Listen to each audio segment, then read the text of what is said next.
Assalamualaikum warahmatullahi wabarakatuh. Selamat datang kembali di channel Sena Official. Dan pada video kali ini kami ingin memberikan informasi masih seputar seleksi P3K tahun 2022.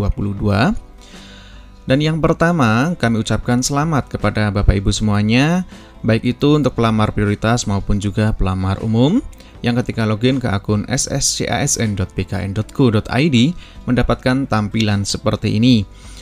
Selamat Anda lolos tahap administrasi berkas, yang menandakan bahwa kita ini lulus tes administrasi ya Bapak Ibu. Dan pada video kali ini kita akan berbagi informasi dan panduan terkait tentang langkah selanjutnya itu apa setelah lulus tes administrasi, mulai dari prioritas 1, prioritas 2, prioritas 3, ataupun juga pelamar umum. Tentunya dari masing-masing kategori peserta, langkah setelah lulus administrasi itu sangat berbeda. Dan nanti untuk yang sudah lulus semuanya, kita hanya mengisi DRH atau daftar riwayat hidup ya Bapak Ibu. Artinya kita mengikuti pemberkasan dan diangkat menjadi ASN P3K.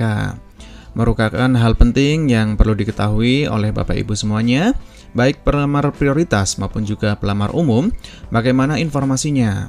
Silahkan Bapak Ibu simak video ini sampai selesai. Namun saya ingatkan kembali Bapak Ibu yang baru bergabung dengan channel kami ucapkan selamat datang. Silahkan klik tombol subscribe dan aktifkan notifikasi loncengnya agar tidak ketinggalan update video terbaru seputar P3K. Baiklah Bapak Ibu semuanya, untuk yang pertama ini dari teman-teman atau dari pelamar P1 yang sudah lulus seleksi administrasi, langkah kita selanjutnya apa?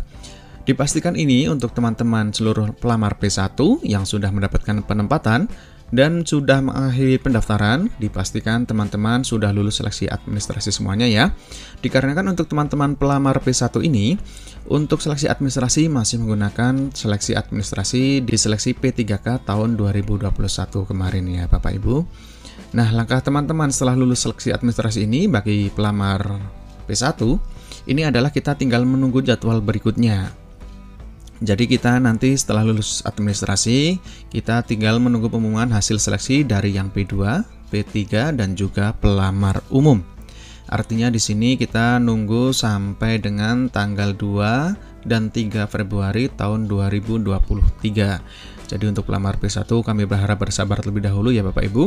Karena untuk pengumuman penempatan baik P1, P2, P3, dan pelamar umum ini akan dilakukan secara serentak ya Bapak Ibu ya. Jadi dilakukan secara bersamaan. Termasuk nanti untuk yang P1 kita penempatannya di mana? Apakah kita masih di sekolah induk atau kita keluar dari sekolah induk seperti Bapak Ibu ya.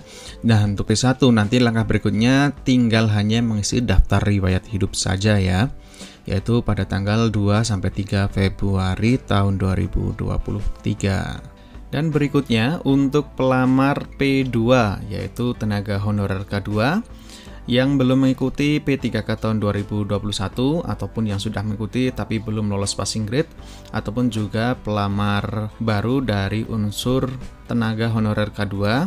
Ini sama dengan pelamar prioritas 3 yaitu guru non-ASN yang mengajar lebih dari 3 tahun pada sekolahnya.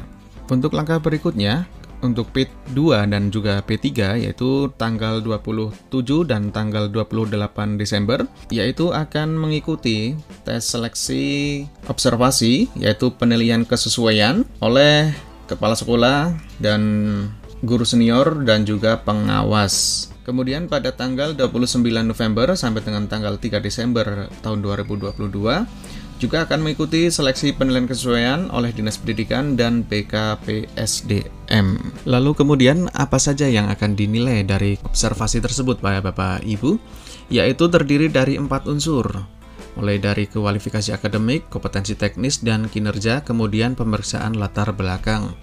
Untuk kualifikasi akademik yaitu terdiri dari kesesuaian ijazah, kemudian sertifikat pendidik jika yang sudah mempunyai. Kemudian untuk kompetensi teknis yaitu terdiri dari profesional, pedagogik, sosial, dan kepribadian. Kemudian yang berikutnya dari penilaian kinerja yaitu orientasi pelayanan, komitmen, inisiatif kerja, dan kerjasama. Kemudian untuk yang keempat yaitu pemeriksaan latar belakang. Mulai dari perundungan, kekerasan seksual, dan penyalahan narkotika, psikotropika, dan zat adiktif lainnya. Dan juga yang berikutnya adalah intoleransi ya Bapak Ibu. Jadi untuk kesemuanya ini nanti akan ada instrumennya ya Bapak Ibu ya, yang akan diberikan kepada kita sebelum kita melakukan tes penilaian kesesuaian atau observasi. Dan itu semuanya akan dinilai by system ya Bapak Ibu ya, baik dari kepala sekolah, guru senior, ataupun juga pengawas. Itu nanti semuanya mempunyai akun, yaitu sistem informasi manajemen penilaian untuk tes penilaian dan kesesuaian. Dan juga nanti akan dites juga untuk seleksi wawancara, yaitu dengan mempertimbangkan integritas dan moralitas para Bapak Ibu untuk pelamar P2 dan P3. Jadi untuk langkahnya Bapak Ibu ya, nanti akan masuk portofolio guru yang akan dinilai oleh tim penilai terdiri dari kepala sekolah, guru senior, dan pengawas sekolah, yaitu pada tanggal 27 dan tanggal 28 November 2022, yaitu berikutnya, dan verifikator pada tanggal 29 November dan sampai dengan tanggal 3 Desember 2022, yang dinilai adalah 4 aspek yang kami sebutkan tadi. Kemudian dari situ akan muncul hasil penilaian dari tim penilai, nanti kemudian akan muncul presentasi persetujuan dan nilainya sehingga menghasilkan skor kinerja ya Bapak Ibu. Nah, berikutnya untuk pelamar umum, yaitu apa yang dilakukan setelah lulus tes administrasi, yaitu silakan Bapak Ibu untuk pelamar umum dipantau pada tanggal 14 sampai dengan 18 Desember atau login pada tanggal 14 sampai dengan 18 Desember tahun 2022, yaitu nanti di situ akan muncul pengumuman dan pemilihan formasi, tentunya sisa dari formasi prioritas 1, prioritas 2, dan prioritas 3. Kemudian dilanjutkan setelah Bapak Ibu memilih formasi, yaitu pada tanggal 13 sampai dengan 15 Januari tahun 2023, yaitu Bapak Ibu untuk pelamar umum itu akan mendapatkan pengumuman daftar peserta, waktu, dan tempat seleksi untuk pelamar umum. Ya, jadi tanggal 13 sampai dengan tanggal 15 Januari untuk pelamar umum, silahkan Bapak Ibu login kembali ke akun SSCASN-nya dan dilihat daftar peserta, waktu, dan tempat untuk seleksi. Berikutnya untuk tanggal 16 sampai dengan tanggal 21 Januari, ini tentunya masih untuk yang pelamar umum, yaitu dilaksanakan untuk pelaksanaan seleksi kompetensi, yaitu menggunakan sistem CAT. Jadi Bapak Ibu nanti untuk pelaksanaan seleksinya di tanggal 16 sampai tanggal 21 Januari 2023 ya untuk pelamar umum. Jadi inilah Bapak Ibu gambaran untuk tahap selanjutnya setelah lulus tes administrasi, baik untuk pelamar P1, P2, dan P3 maupun juga pelamar umum. Jadi sekian terlebih dahulu informasi yang bisa kami berikan Bapak Ibu, kurang lebihnya kami mohon maaf. Kami akhiri terlebih dahulu. Assalamualaikum warahmatullahi wabarakatuh.